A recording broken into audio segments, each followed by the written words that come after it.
Coming to you from Boone Pickens Stadium, where homecoming was not so sweet for Oklahoma State. 45-27 loss to Baylor here on homecoming. Cowboys fall to 4-3. Jacob, it seemed like a pretty exciting game, and then the wheels all came off with about 10 minutes to go. Gundy put it perfectly. All four wheels came off.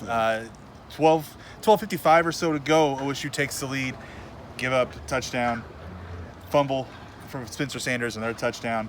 Turn right around, don't convert on fourth down, go right around, and another touchdown quickly from Baylor. And probably the worst defensive play of the night. It all fell apart very quickly in the fourth quarter. Stunned this crowd. It was stunned everybody. It wasn't how this game felt like it was going to go. Very back and forth kind of battle. It was like OSU had a chance to really win this, and then it just all, like I said, crumbled. Turnovers were a big issue for Spencer Sanders once again. Not as bad as it was at Texas Tech 2 weeks ago, but they came in really critical times through an interception in the end zone when Oklahoma State could have possibly taken a 20-10 lead right before halftime. Then a late fumble that was a scoop and score for Baylor that really put them in control. It's an issue that is going to have to be addressed. 8 turnovers in his last 2 games. Yeah, it seems to keep getting bigger and bigger for now. As you wrote today, growing pains is going to be an issue with him. Tonight just came at the worst possible time. I don't know if it's ball security issues when he gets in the pocket there. Got some pressure, the ball got knocked away. The interception, stuff like that I think happens. He just underthrew the ball. He threw a perfect pass, similar play before to Jordan McRae for a touchdown. Just made a bad throw there. The fumble late, the game was kind of out of hand at that point too, and fumbled again late. They've got to find a way to get that corrected though. When you ask someone like Chuba Hubbard though, he doesn't seem to be too worried about Spencer. He thinks he's going to regain his composure and be fine. And Chuba's kind of there as a guy to uplift him maybe a little bit. So maybe you hope something like that can help.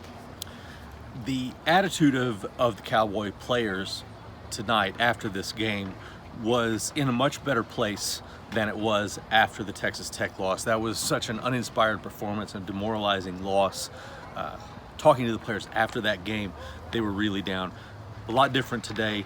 They felt like they did some good things. They felt like they did enough good things that it's going to carry over to the future and be a positive. They just couldn't finish it out. Defensively, big play still jumped up a bit. Yeah, that was a concerning at Texas Tech. Second half, they gave up big plays at second half too much at Texas Tech. Did the same thing again today. The long touchdown runs. Right after that touchdown by L.D. Brown to take the lead, they gave up a 44-yard pass. It just seems like they struggle in those moments where you need that stop. They get the big plays, come out right off the bat. I think it was a 2 or 3 play drive right after the half for Baylor that scores a touchdown. Just stuff like that. Jim Knowles is very concerned about it. That they've got to do better in these second halves. They've got to control these big plays. They did really well at that in the first half of the season. Maybe gave up 1 big play a game, a couple here maybe, but not as many as they have lately. Yeah, it's been really rough here lately. Definitely something they've got to get fixed. Iowa State is next week. They certainly looked like a better team than they had maybe in some of their previous games with their win today over Texas Tech. So that's going to be a challenge going up to Iowa State. A 2:30 p.m. kickoff next Saturday. We will have all the coverage all throughout the week and from Ames, Iowa on Oklahoman.com and every day in the Oklahoman.